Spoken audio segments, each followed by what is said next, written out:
모세와 관련된 첫 번째 소개에서 모범으로 제시되어지는 믿음은 특이하게도 모세의 경우에는 모세 자신이 아니라 그 모세의 부모의 믿음이 먼저 소개되어진다라고 한다는 점이 모세에게서는 이제 특이한 점입니다. 그 아버지 아브라함과 아므람이죠. 어머니 요게벳 사이에서 제일 먼저 맏딸인 미리암이 태어나고 그 다음에 아론이 태어납니다. 그런데 아론이 태어난 직후에 애굽에서는 한 칙령이 내려오게 되어지는데 여자아이는 이제 키워도 좋지만 남자아이는 모두 죽이라라고 하는 이 바로의 칙령이 이제 내려지게 되어집니다. 아론과 모세의 나이 차이가 형 동생이지만 한 3살 차이가 납니다. 그러니까 이 3살 차이인 것을 감안하면 모세는 칙령이 선포된 직후에 태어난 것으로 우리는 알 수가 있죠. 그 애굽의 파라오는 적당한 노동력을 동원하는 데 필요한 통제 가능한 노예의 숫자들을 원했습니다.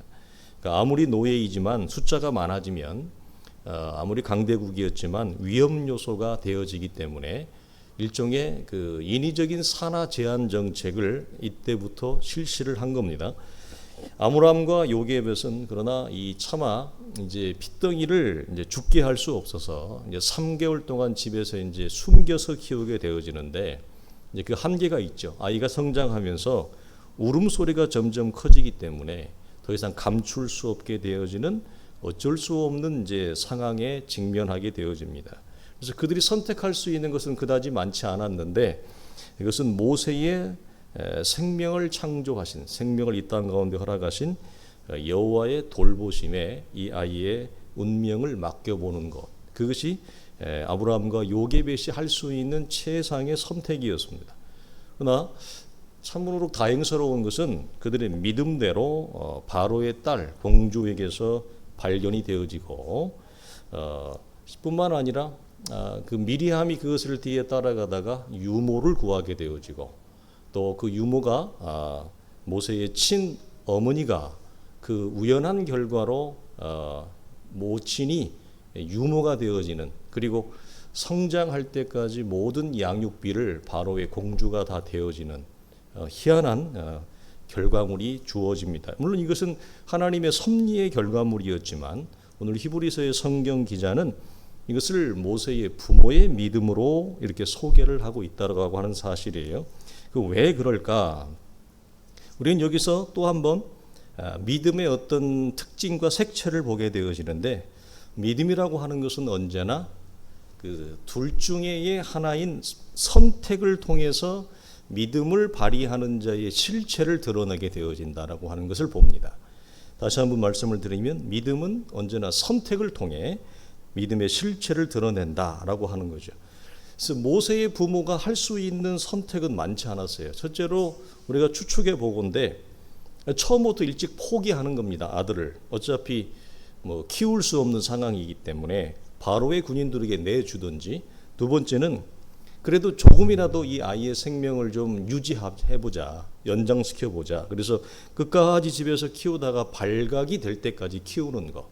그러면 그것이 뭐 몇 달이 될지 몇 년이 될지 모르겠지만 조금이나마 아이의 생명이 좀 연장이 되는 거죠. 아니면 아이를 데리고 먼 데로 도망가서 살아보는 것도 하나의 선택지가 될 것입니다. 그런데 이런 모든 이런 여러 가지 선택들은 사실 다 불가능한 것입니다. 왜냐하면 여기는 타국이고 이들의 신분은 지금 노예의 신분으로 묶여 있기 때문에 이들이 노예의 신분에서 이 선택할 수 있는 건 현실적으로 대부분 다 불가능한 것들이었어요. 그러니까 얼마나 기도하고 얼마나 고심했겠습니까? 오늘 성경을 보게 되어지면 모세의 이 생김새에 대해서 뭐라고 성경은 짤막하게 표현하냐면 굉장히 아름다운 아이임을 보았다 그랬습니다. 대체로 아이들이 태어나면 대부분 쭈구리 밤팅이어서 그렇게 아름답지는 않습니다. 그렇죠? 그런데 어떤 아이들은 보면 태어날 때부터 굉장히 이목구비가 뚜렷하고 아주 눈빛이 초롱초롱 빛나고 얼굴이 선홍색처럼 굉장히 그 밝은 기운을 가지고 태어난 아이들이 있어요. 그러니까 다른 성경을 보게 되어지면 이 아름다움에 대해서 뭐라고 얘기했냐면 모세의 그 얼굴이 범상치 않은 얼굴이었다. 그렇게 표현도 합니다. 어쨌든 이것은 그다지 중요한 것은 아니지만 이들은 그 핏덩이 같은 눈에 들어오는 이 아들의 생명을 현실적으로 선택한 이 상황이 많지 않은 상황에서 그들은 기도하고 하나님 앞에 엎드렸지만 하나님은 여기에도 침묵하셨어요. 그러니까 대부분에 보면 하나님은 많은 경우에 침묵을 해요. 그 중에 한 가지는 뭐냐면 하나님은 우리가 하나님과의 관계에서 우리의 상황과 조건에서 우리가 가는 길이 하나님의 길이라고 하는 것을 알려주기 위해서 하나님은 기계적으로 답하거나 기계적으로 운명론적으로 어떤 길을 정해놓지 않는다고 하는 사실이에요. 그러니까 많은 경우에 하나님이 우리에게 선택의 자유를 주셔요. 그리고 그 선택의 자유 가운데서 우리가 할 수 있는 최선과 믿음의 실체를 드러내는 선택을 하나님은 하도록 하고, 이건 굉장히 절박한 상황임에도 불구하고 하나님이 응답을 하시긴 하는데 그들의 믿음대로 바로의 공주의 손에서 구원을 받게 되어지고 성장을 하게 되어지는 하나님의 섭리의 결과물이라고 하는 것이 있었지만, 그 결과물이 주어지기 전까지 그 믿음의 선택의 여부에서 아브라함과 요셉에서는 모른단 말이에요. 그러니까 장래일을 모르는 가운데 그들이 할 수 있는 유일한 것은 바로의 손에도 맡기는 것도 아니요, 바로가 요구하니까, 아니면 자신들의 손에 이 아이를 끝까지 숨기고 키우는 것도 아니요, 모세의 생명을 주신 여호와의 손에 맡기는 것. 그래서 그 여호와의 손에 맡기고 그 아이의 장래와 운명을 하나님의 손에 맡기고 강으로 떠내보낸 거예요. 이것을 성경은 믿음이라고 얘기를 한다라고 하는 거죠. 이런 차원에서. 그래서 하나님의 손에 아들의 전체의 운명을 맡기는 이 선택 자체가 뭐냐? 이게 믿음이에요. 내 손에 맡기는 것도 아니고 바로의 손에 맡기는 것도 아닌 하나님의 손에 내 아들의, 내 자식의 운명을 맡긴다. 이게 여러분 굉장히 우리가 우리 시대에 살아가는 우리에게 굉장히 여러분 도전적인 메시지입니다.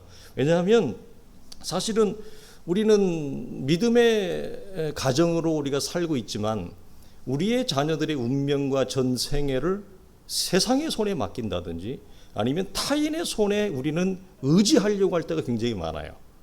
그러나 정말 중요한 것은 하나님의 손에, 다윗이 고백했던 것처럼 내 시대가 하나님의 손에 있다라고 하는 것처럼 하나님의 손에 우리의 인생뿐만 아니라 우리의 자녀들의 인생도 있기 때문에 그 모든 전생애를 주 앞에 맡기는 그 선택의 자체가 뭐죠? 그걸 성경은 믿음이라고 얘기하는 거죠. 그러니까 역으로 말하면 믿음이 아니라면 어떻게 이 아들의 생명을 예측할 수 없는, 장담할 수가 없잖아요. 그 미래의 시간과 공간 속에 이 아들을 떠나보낼 수 있겠습니까? 그러니까 이것 자체가 뭐죠? 믿음이 아니라면 설명할 수 없는 거죠. 이런 도박은 부모에 대한 입장에서 할 수가 없는 거죠. 그러니까 성경은 이것을 도박이 아니라 믿음의 도전과 믿음의 모험이라고 하는 차원에서도 우리가 또 한번 보게 되어지는데 이것을 믿음이라고 얘기합니다. 자, 이 정도의 절망적인 상황이라면 사실은 포기해도 돼요. 그리고 체념해도 누가 뭐라고 할 사람은 없어요. 왜? 선택지가 없는데 어떻게 해요? 기도해도 하나님은 응답이 없고 하나님이 여전히 침묵하시고 바로의 군대는 창을 거늘고 있고, 자, 이런 선택지가 없는 이런 상황에서 어떻게 하라는 말이냐라고 하는 겁니다. 그러나 오늘 이 아브라함과 요게벳이 이런 선택지가 없는 상황, 더 이상 무엇을 더 해야 할 수 있단 말인가, 이런 상황일지라도 포기하거나 외면하거나 체념하지 않고, 즉 포기와 체념은 믿음이 되어줄 수 없다라고 하는 거예요. 하나님의 사람들이 갖는 믿음의 특징은, 그 믿음이 역사되어지는 것은 포기와 외면과 체념과는 정반대에 있어요. 물론 이건 언뜻 이 상황을 보면 포기할 수밖에 없는 상황이고 체념할 수밖에 없는 현실이라는 걸 우리 너무나 잘 알고 있습니다. 그래서 포기해도 체념해도 누가 그 사람한테 비난하거나 힐난할 사람은 없어요. 욕할 사람은 없어요. 왜? 그만큼 그럴 상황이었다는 거죠. 그러나 믿음이라고 하는 것은 세상에 더 이상의 어떤 선택지가 없다고 할 때, 내 인생의 마지막과 종집을 하고 할지라도 마지막까지 하나님을 바라는 소망의 끈을 놓지 않고 하나님 앞에 내 생애와 내 삶을 내어 맡기는 것, 이것을 오늘 이 아브라함과 요게벳이 우리에게 말씀을 하고 있습니다. 그러니까 믿음의 위대함은 이런 거죠. 더 이상 상황이 조건이 되지 않는 속에서도 믿음은 역사를 하고 일을 하는데, 그러나 믿음이 아무런 그 힘도 발휘되지 못할 때가 있습니다. 그건 뭐죠? 내가 외면하거나 체념할 때는 어떤 일도 일어나지 않습니다. 그러니까 우리가 계속 지금 히브리서 족장들에 있는 말씀을 나누는 가운데 한 줄기 굵은 이 말씀의 문맥은 뭐냐면, 아무리 힘든 조건과 상황에서라도 그 상황을 우리가 믿음으로 포용하고 수용하는 것과 더불어 그 상황에서 내가 할 수 있는 그 마지막 선택을 하라. 그러니까 외면과 체면은 믿음이 될 수가 없는 거예요. 그러니까 어떤 상황에서라도 우리는 마지막 선택지가 있는데, 그것은 하나님께 내 생과 내 삶을 전부 다 내어 맡기는, 그게 마지막 카드인데, 외면과 체념에는 이 일도 일어나지 않아요. 그러니까 어떤 생명의 기운도, 여기는 어떤 도전과 모험의 요소도 없는 거예요. 그러니까 신앙생활에서 스스로 무너지는 자가 제일 어려운 거라고 말씀을 드렸잖아요. 아무리 도와주려고 해도 스스로 자꾸 무너지는 자, 잡아서 일으켜주면 또 무너지고 잡아서 일으켜주면 또 무너지고, 누가 그 사람을 뭐라고 하는 게 아니고 스스로 무너지는 자, 안에서 내면적으로 스스로 무너지는 자가 참 어렵습니다. 이렇게 세우기가. 또 하나가 뭐죠? 자기가 이 상황이 너무나 힘들기 때문에 마지막 카드를 쓰지 않고 스스로 외면하거나 체념해버리면 이 또한 동일한 원리예요. 그를 잡아줄 방법이 없어요. 그래서 선택지가 없어 보이는 현실 속에서도 그들이 꺼낸 마지막 카드는 하나님을 향한 담대한 믿음의 모험이었다. 우리는 이렇게 말씀을 드립니다. 23절을 보면 그 부모가 아름다운 아이임을 보고 왕의 명령을 무서워하지 아니했다. 이렇게 기록을 합니다. 여기 이런 이와 같은 믿음의 도전과 모험에는 무엇이 발휘되어야 되냐면, 애굽이라고 하는 세상을 향한 담대함이라고 하는 것이 기초가 되어야 되고, 담대함이 발휘되어야 돼요. 이것은 힘을 가진 세상 혹은 힘을 가진 자가 지금 이 이스라엘을 향해서 부당한 요구를 하고 있는 상황이거든요. 그러니까 이것은 우리 시대에도 마찬가지죠. 세상에 항상 힘을 가지고 있고 나보다 더 많은 권력을 가진 자가 나에게 신앙적으로 부당한 요구와 부당한 주장을 할 때가 있습니다. 그럴 때 우리는 어떻게 해야 됩니까? 나보다 힘이 세니까, 세상이 힘이 세고 나보다 권력과 힘을 많이 가진 자가, 그 애굽이 지금 아브라함과 요게벳에게 이건 매우 부당한 요구거든요. 이 부당한 요구를 할 때 우리는 어떻게 해야 되느냐라고 하는 겁니다. 이런 차원에서 이 말씀 우리에게 접목이 되어지는데, 모세의 부모는 이렇게 우리에게 답을 하는 겁니다. 힘을 가진 애굽의 부당한 요구에, 그러니까 더 이상 어떤 선택지가 없는 것처럼 보이는 거잖아요. 이 상황에서 포기하지 말고 체념하지 말고 마지막까지 하나님의 가치와 원리를 따르는 선택을 하라. 그 히든 카드를 선택해라. 그렇게 얘기를 합니다. 그러니까 선택의 이 밑에는, 여러분, 선택은 무엇이 없으면 못하냐면 배짱이 없으면 못해요. 그래서 뭐라고 표현했다고요? 왕의 명령을 무서워하지 아니했다. 이 말은 무슨 말입니까? 애굽을 두려워하지 아니하는 담대함이 있다는 거예요. 그러니까 양자에서 늘 제자리에 있는 자들, 그 어떤 선택도 하지 않는 자들, 그 어떤 것을 선택해도 최소한의 선택을 해도 보통 사람이 40이 넘어가고 50이 넘어가면 새로운 도전과 모험이라고 하는 것은 정말 인생의 큰 모험이에요. 그렇기 때문에 누구나 새로운 길이나 새로운 것을 추구하거나 변화를 원하지 않습니다.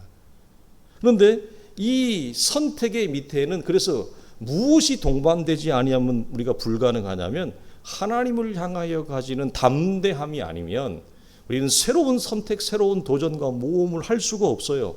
대부분 우리는 우리의 주어진 이 조그마한 영역과 조그마한 세계를 유지하고 어떻게 하면 이것이 최소한 소모되지 아니하는 채 내 남은 생을 이게 안정적으로 흔들림 없이 갈 수 있을까? 거기에 에너지를 집중하고 거기에 관심을 갖지, 새로운 하나님의 나라의 가치와 새로운 하나님의 방향에 내 인생을 건다. 이건 여러분 무엇이 없으면 하나님을 향한 담대함을 가지고 있지 아니하면 이것은 여러분 거의 현실적으로 일어나지 않는 일이라고 우리는 볼 수 있습니다. 그러니까 이 아브라함이 우리에게 보이는 이 선택지가 없는 상황에서 이 마지막 선택을 한 이 상황은 우리에게 이런 차원에서 매우 도전적인 거죠. 왜냐하면 우리도 이 세상의 힘과 하나님의 사랑 사이에서 우리는 서 있고 이 애굽의 가치, 애굽의 원리와 이 하나님의 가치와 원리 사이에서 우리도 서 있기 때문에 항상 우리는 양자의 태길 중에 있어요. 매일매일이 그렇고 매 순간이 그렇습니다. 그래서 양자의 가치 속에서 우리가 지난주에 나누었듯이 왕의 초청을 거절한 자들이 그 왕의 초청과 파티가 갖는 중대함에 비해서 그들이 내놓는 변명거리는 정말 빈약한 거거든요. 성경은 그걸 대조하는 거예요. 정말 중대한 것을 그들은 거절하고 그 가치를 받아들이지 않는데, 그러면 정말 그것을 받아들이지 않아도 될 만큼의 큰 가치이냐 그것이. 근데 전혀 그렇지 않더라는 거죠. 그래서 그것이 무엇을 의미했다고요? 그들의 삶의 중심에서 하나님의 가치와 하나님의 원리는 아무런 힘을 발휘하지 못하고 그들이 살아가는 삶의 방식과 원리는 애굽의 권세와 애굽의 힘과 가치를 따라가는 것처럼 동일하게 이 시대의 가치와 이 시대의 원리를 따라서 살아간다. 그래서 하나님과 아무런 관계의 접촉점이 없기 때문에 왕의 초청에도 그들은 아무런 반응을 하지 않는다. 들어오지 않는 거예요. 자신의 안목에, 시선에 아무런 가치나 중대함으로 하나님과의 관계가 들어오지 않기 때문에 내가 해야 될 일상의 이 작은 일이 훨씬 더 중요한 거죠. 하나님과의 관계보다. 그럴 수밖에 없는 것입니다. 그래서 우리도 늘 이 땅을 우리가 살아가는 생의 마지막까지, 우리 재작년에 나누었던 거예요. 영덕 수련회에서 두 세계에 우리는 샌드위치 돼 있다. 두 세계의 충돌 사이에 있고 두 세계는 두 가치와 두 질서와 두 원리가 있는데 이 세계와 가치와 원리와 질서 사이에 샌드위치 되어 있는 우리가 할 수 있는 선택은 그다지 많지 않아요. 사실 보면. 그러니까 대부분 우리는 심장이 약하기 때문에 외면합니다. 심장이 약하기 때문에 이거 잘못 선택했다가는 큰일 나거든요. 부작용이 만만치가 않거든요. 그러니까 대체로 모른 척합니다. 무시해버립니다. 외면해버리죠. 이러고 지나갈 때가 많지, 정말 우리가 믿음의 선택, 이 하나님께 내 인생을 맡기는 선택은 여기서 설교할 때나 쉬운 겁니다. 실제로 매일의 나의 삶에서 이 두 세계와 가치 사이에 서 있는 내가 하나님을 향해서 아브라함과 요게벳이 자신의 아들의 생명과, 이것은 사실은 자신의 생애도 여기 닮아 있는 거거든요. 왜냐하면 이거 잘못되면 모세만 죽는 게 아니에요. 그래서 믿음으로 하나님께 이 우리의 운명을 맡기라고 우리에게 여러분 도전하고 있고, 이것이 믿음으로 모세의 부모가 행한 일이었습니다. 요세푸스는 이 이스라엘 역사를 기록한 사람이 몇 명 있는데 가장 대중적인 사람이 요세푸스죠. 요세푸스는 매우 긍정적으로 이 역사를 기록하는 사람 중에 하나였는데, 요세푸스를 그 기록에 의하면 아브라함이 꿈을 꿉니다. 그리고 그 꿈 속에서 하나님이 모세가 태어날 것이고 이 아이가 이스라엘을 구원할 자라고 현몽하는 내용이 기록되어져 있어요.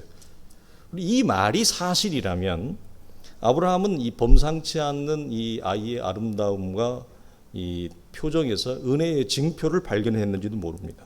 그래서 성경에서 유일하게 이 부분에 대해서 우리가 알 수 있는 단서가 나오는 구절이 사도행전 7장 25절을 보게 되어지면 재미있는 표현이 하나가 나오는데, 모세는 자신이 이스라엘의 구원자로 부름받았다고 하는 사실을 자각하고 있다는 말을 스데반이 언급을 합니다. 이 재미있는 거예요. 그래서 이렇게 표현해요. 그는 그의 형제들이 하나님께서 자기의 손을 통하여 구원해 주시는 것을 깨달으리라고 생각하였으나 그들이 깨달지 못하였더라. 이 말이 나옵니다. 이 말이 언제 나오냐면 애굽의 간원을 죽이고 난 다음에 바로 나오는 구절이에요. 그러니까 이게 재미있는 구절인데, 모세는 성장하면서 어떤 과정과 어떤 시점에 모세는 이스라엘을 출애굽하는 구원 의식이 형성되어졌다고 우리는 이 사실을 통해서 우리가 알 수가 있어요. 그러면 어떻게 모세가 이것을 이 구원 의식을 형성했을까? 어떻게 가졌을까? 우리는 1차적으로 이렇게밖에 볼 수가 없습니다. 모세는 예수 그리스도가 아니기 때문에. 예를 들어 이런 겁니다. 복음서를 보면 복음서의 중요한 이슈 가운데 하나가 뭐냐면 그는 언제 자기가 이 땅의 구원자요, 이 땅의 구속자인 것을 인식하게 되었을까? 이게 굉장히 중요한 신학적인 이슈 가운데 하나입니다. 잘 몰라요, 우리는. 정확하게 몰라요. 사실 성경을 보면 우리가 모르는 게 정확한 시점과 때를 모르는 게 굉장히 많은데 어느 때에 그랬을까? 여러 학자들이 추측을 합니다. 6월절 사건에 그랬을 것이다. 예? 뭐 여러 가지 얘기를 많이 합니다. 정확하게는 모르지만 예수 그리스도는 육체라고 하는 그 존재 안에서도 자기가 이스라엘뿐만 아니라 온 세상을 향한 구원자라고 하는 구원 의식을 분명히 형성하게 되어져요. 그것처럼 모세도 이런 구원 의식이 언젠가 일어났다는 건데 언제 일어났느냐 모르죠. 우리가 추측하는 건 뭡니까? 그럼 이걸 누구한테 배웠을까? 그의 부모, 아버지, 어머니에게서 배운 것이라고 막 우리는 설명할 수가 없습니다. 그래서 모세는 부모에게서 어릴 때부터 성장하면서 철저히 신앙교육을 받았어요. 바로의 공주에게 입양될 때까지, 양자로 입양될 때까지 아버지 어머니 안에서 이스라엘의 정체성과 믿음의 교육을 잘 받은 채로 넘어간 거예요. 그래서 부모에게서 배운 이런 신앙과 구원의식, 그리고 공주의 아들이라고 하는 신분이 합쳐져서 자신의 백성을 괴롭히는 애굽의 간원을 볼 때 죽인 것입니다. 이때 모세의 나이가 몇이었냐? 40이에요. 그러니까 남자가 한 40이 되어지면, 더군다나 지금 모세는 이제 양아들의 신분이지만 고고학 자료에 의하면 이 당시에 바로는 친아들이 없었다고 그래요. 정확한 건 이것도 따져봐야 돼. 그러니까 우리는 오랜 시대이기 때문에 이것 잘 모르지만, 그러나 역사적인 기록을 우리가 살펴보면 친아들이 없었기 때문에 모세는 왕의 서열에서 굉장히 가까운 자에 있음을 확인을 하게 되어집니다. 그럼 모세는 왜 애굽의 관원까지 죽였을까? 우리 이제 이런 생각을 해요. 아니, 왕자의 신분인데 뭐 그렇게까지 죽여야 되느냐? 애굽의 관원까지 죽이는 것은 매우 적극적인 행동을 했다는 거예요. 그러면 왜 이런 적극적인 행동을 했느냐? 모세는 그 안에 이스라엘을 향한 구원 의식이 이미 형성되어져 있다고 우리는 볼 수가 있어요. 그러니까 모세가 볼 때 내 나이 40이고 이스라엘의 앞으로 이스라엘에서 이제 출애굽을 시도할 그 구원의 때가 점점점 가장 적절한 가까운 때가 오지 않았나 개인적으로 판단을 한 것 같아요. 그래서 왕자의 신분으로서 애굽의 간원을 공무원을 죽이는 데까지 매우 적극적인 행동을 하게 되어집니다. 그러나 안타깝게도 이스라엘을 향한 하나님의 출애굽 때는 그 후로 40년 후에나 이루어진다라고 하는 사실이죠. 그러니까 우리는 여기는 나이가 80이 되어 모세는 이제 부름을 받고, 그 80이 되어 모세가 부름을 받았을 때 이제 모세의 입이 이렇게 나오잖아요. 왜 그렇게 나와요? 갖가지 핑계를 댑니다. 그 중에 하나가 뭡니까? 아니, 내가 그렇게 의욕과 열정을 가지고 왕자의 신분에 있을 때, 즉 무슨 말입니까? 권력이 있고 힘이 있고 군대를 동원할 수 있을 그 신분의 힘의 자리에 있을 때 하나님이 내가 애굽의 가론까지 죽이면서 그렇게 적극적으로 이스라엘을 구원하려고 내가 그렇게 앞장섰는데 왜 하나님 그때는 가만히 있고, 이제는 그 일이 40년이나 지나서 나의 존재가 다 잊혀지고 미디안 강야에서 이렇게 변이나 치우고 있는, 배설물이나 치우고 있는 이런 때에 나를 하나님 부르십니까? 라고 하는, 그러면서 갖가지 핑계를 대는데 하나님을 향해서 무엇든 마음에 안 드는 거죠. 하나님, 왜 내가 원하는 때, 내가 원하는 방식으로 하나님 좀 해 주었으면 얼마나 좋았겠습니까? 그런데 이제 나이가 80이 돼서 다 늙어 빠졌는데 이제 와서 나보고 뭘 어떻게 하라는 얘기입니까? 이제는 권력도 없고 힘도 없고 지위도 없고 신분도 없다는 얘기죠. 그리고 또 하나 핑계를 대는 것이 뭐냐면 그래서 나는 이제는 늙어서 말도 못합니다 라고 얘기하는 거예요. 그런데 이 사도행전 7장을 보면 스데반이 또 하나의 구절을 기록을 해놨는데 그 중에 말씀을 보면 스데반은 이렇게 얘기합니다. 모세가 애굽 사람의 모든 지혜를 배워 그의 말과 하는 일들이 능하더라 이렇게 돼 있어요. 그러니까 모세는 말에 둔한 자가 아니라 굉장히 말에 능한 자예요. 그러니까 하기 싫은 거죠, 자기 마음에. 그래서 우리가 대표적으로 신명기 같은 경우는 어떤 책이냐면 그냥 한마디로 얘기하면 신명기는 모세가 이스라엘을 광야 생활하면서 이스라엘을 향해서 내내 설교했던 설교집이에요. 그러니까 모세는 우리가 신명기를 보면 알지만 모세가 얼마나 말에 능한 자였다라고 하는 것을 알 수가 있어요. 하나님이 때가 되었다, 이제 이스라엘을 출애굽하는 일에 나아가자 할 때는 모세가 여러 가지 변명을 댔고 그 중에 하나가 나는 말이 둔한 자입니다. 지도자가 될 수 없습니다. 지도자는 말을 잘해야 되는데 저는 말을 더듬습니다. 그랬는데 알고 봤더니 말을 더듬는 게 아니라 말에 능통한 자였다라고 하는 거죠. 그래서 그는 이것이 그가 말에 둔한 자가 아니었다는 증거가 될 것입니다. 이스라엘의 구원을 위한 이 모세의 때와 하나님의 때는 40년이라고 하는 시간차가 존재했죠.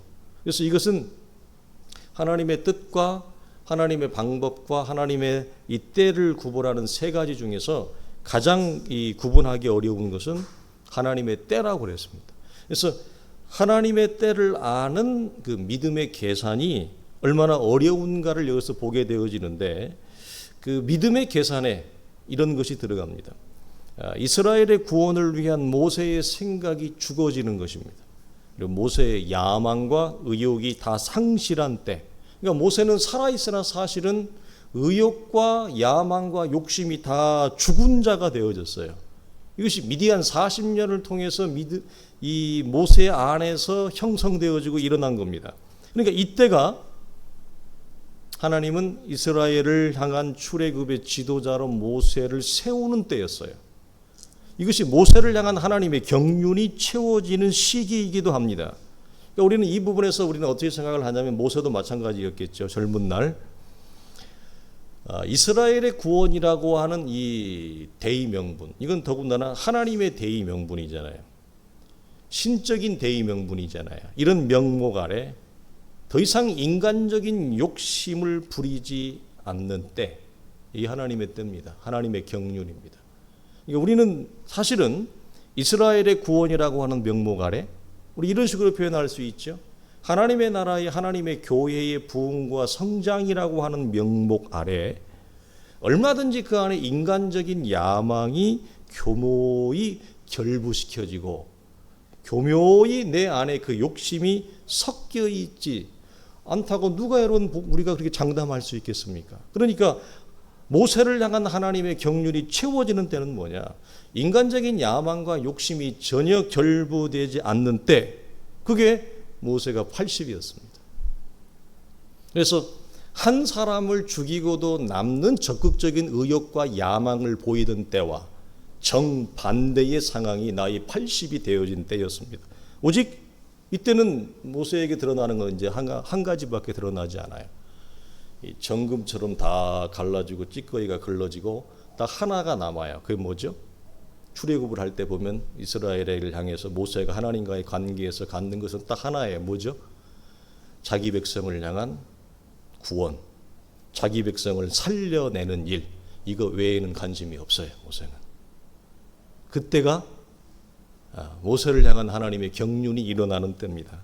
그래서 오직 자기 백성의 구원만을 도모하고 하나님의 일이라고 하는 명목 아래, 이스라엘의 출애굽이라고 하는 명목 아래 인간의 욕심이나 인간의 야망이나 내 소원이나 교묘히 섞여 있는 이런 모든 찌꺼기들이 완전히 분해가 되어지고 정리가 되어지고 오직 하나님의 나라와 의만을 추구하고자 하는 순전한 열정으로 서 있는 때, 얼마든지 여러분 하나님의 교회를 세운다라고 하는 주의 일을 한다고 하는 명목 아래서 우리도 얼마든지 인간적인 찌꺼기들을 이 안에 도모될 수 있고 들어갈 수 있거든요. 그래서 바울은 빌립보 교회에서 이 부분에서 이렇게 얘기를 하는데, 바울은 여러 부분에서 복음을 전파하는 일에서 그가 제일 중심에 뒀던 일은 뭐냐면 이렇게 우리 얘기합니다.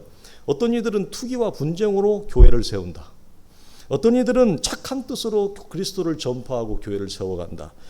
그러나 어떤 이들은 나의 괴로움을 더하게 이렇게 하면 더 나의 괴로움을 더하게 할 줄 생각하여 순수하지 못한 마음으로 다투고 싸움으로 그리스도를 전파하기도 하더라. 그러니까 여러 방식으로 주의 교회를 세워가더라는 거예요. 그것이 꼭 성경적이고 온전하고 바른 모습이 아니라 인간의 눈에 볼 때도 매우 잘못된 관점으로 복음이 전파되어지는 여러 가지 부작용들이 일어난다라고 하는 것입니다. 그러나 무엇이나 거칠애로 하나 참으로 하나 무슨 방도로 하든지 바울이 오직 한 목적으로 두고 있는 것은 뭐냐? 그리스도가 이로써 전파되는 것이다. 그리고 나는 기뻐하고 기뻐한다 라고 얘기를 합니다. 그래서 그 다음에 나오는 말이 무슨 말이냐면, 나를 통해서 그리스도가 존귀히 되게 하는 거, 나의 사역과 이것이 어떤 사람은 다툼으로도 나타나고 어떤 사람은 시기와 분쟁으로도 나타나고 잘못된 방식으로도 복음을 전파하기도 하고 그러는데, 결국 증거되는 것은 그리스도인데 나를 통해서 그리스도가, 우리의 사역을 통해 그리스도가 존귀히 되어지는 것, 그리고 그 사역을 통해서 하나님께 접붙임 바 되어지는 하나님의 생명들이 일어나는 것, 그것이 바울의 유일한 관심과 열정이에요. 그래서 사도 바울과 모세의 공통점은 뭐냐면, 우리가 잘 알잖아요. 모세가 출애굽할 때 이스라엘이 얼마나 하나님 앞에 모세의 속을 썩이고 하나님 앞에 여러분 투덜댑니까? 그러니까 모세의 세대는 30년, 30년, 30년 이 3세대로 나뉘어지거든요. 그래서 마지막 80부터 120세의 세대까지 모세가 그렇게 별 고생을 다해가면서 가는데, 광야를 횡단 중에 그렇게 거역하던 이스라엘을 하나님이 뭐라고 말씀합니까? 내가 이 백성을 새롭게 내가 쓸어버리고 너를 통해 새로운 민족을 이루겠다라고 할 때 모세가 던진 하나님 앞에서의 딜은 뭐죠? 내 생명을 차라리 취하여시옵소서. 내 생명책에서 내 이름을 뺄지언정 이 백성을 살려주십시오. 그런 일은 있으면 안 됩니다. 이게 모세가 그 열정의 중심에서 일어나는 마지막 그의 소망이었다면, 바울도 로마서를 보게 되어지면 뭐라고 봅니까? 우리가 참감나무와 돌감나무를 얘기하면서 우리가 마태복음 좀 나누면서 먼저 된 자가 나중되고 나중된 자가 먼저 되는 그래서 이방인으로 구원이 새롭게 흘러가는 영역에서 사도 바울이 뭐라고 얘기합니까? 나의 고륙의 친척을 얘기하면서 내가 차라리 하나님 앞에 내가 생명책에서 빼어 당임을 당할지라도 이 백성을 향한 하나님의 구원을 하나님 멈추지 말라. 그 간절한 소망을 가지고 있거든요. 그래서 결국은 모세나 사도 바울이나 무엇으로 다 방점이 몰려지느냐면 다 찌꺼기가 걸러지는 겁니다, 여러분. 신앙생활에. 그래서 가장 중요한 건 그들의 영혼의 생명과 변화라고 하는 것. 그래서 무엇이 건강한 교회이느냐, 어떤 교회를 하나님이 기뻐하느냐, 그리고 어떤 성도를 하나님이 기뻐하시느냐, 결국은 모든 찌꺼기가 다 사라지게 돼 있어요. 지식도 다 지나갑니다. 열심도 다 지나갑니다. 뭐 많이 아는 거 다 지나갑니다. 결국 남는 건 뭡니까? 저 영혼이 하나님 앞에 일어나는 것입니다. 그래서 건강한 교회, 우리 교회가 좋은 교회라고 하는 것을 무엇으로 확인합니까? 여러 가지 확인할 수 있겠지만 성경이 보이는 가장 좋은 척도는 뭐냐면, 오늘 우리 교회 안에 예수 그리스도로 인하여 새로운 생명이 일어나고 변화의 역사가 일어나, 그러니까 구원과 생명이라고 하는 이 변화의 역사가 일어나는 공동체, 그리고 나의 삶을 통해서도 마찬가지죠. 나의 삶을 통해서도 하나님을 알지 못하는 자가 내가 걸어가는 생애의 모든 걸음을 통해서 하나님을 알게 되어지는 이 걸음으로 내가 나아가는 것, 이게 하나님이 우리가 부르신 거룩한 목적을 이루는 좋은 내용이고 여러분 우리 현장입니다. 사랑하는 성도들이 오늘 이 모세의 믿음 우리가 다음 주도 나누겠습니다만, 그 시작점이 어디 있었느냐라고 할 때 성경은 그 부모의 믿음을 우리가 보입니다. 그래서 우리가 믿음의 걸음. 우리의 자녀들은 여러분 우리가 믿음으로 올곧게 서 있는 모습을 보면 지금 조금 우리 자녀들이 흔들릴 수도 있고 조금 우리의 자녀들이 불투명할 수도 있을지 몰라도 결국은 그 아버지와 어머니가 서 있는 또 걸어간 믿음의 자리와 내용에 반드시 우리 자녀들도 서게 될 것입니다. 그래서 우리를 통해서 우리의 자녀들, 모세가 이스라엘의 구원에 놀라운 역할로 쓰임받았던 것처럼 우리의 자녀들도 그와 같이 쓰임받을 수 있기를 주님의 이름으로 축원합니다.